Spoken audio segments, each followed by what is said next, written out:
Family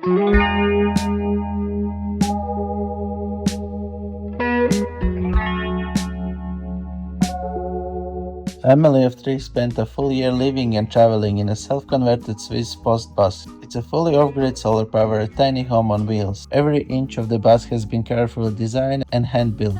From the pressure water system is a 40-liter electric boiler to a fully solar-powered setup running 1000 watts. No gas needed for hot water here.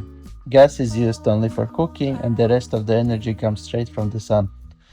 With infrared heaters and extra heating in the kids' room, they stay warm even when it's freezing outside. Inside you'll find a clever DIY shower setup, a fully functional kitchen with a fridge, gas oven and plenty of storage. For heating they installed a wood stove fueled by driftwood they collect along the way. It keeps the space cozy during cold nights in the mountains. The bus seats 6 and features a composting toilet, a kid's bedroom and 150 liters tanks for fresh and grey water.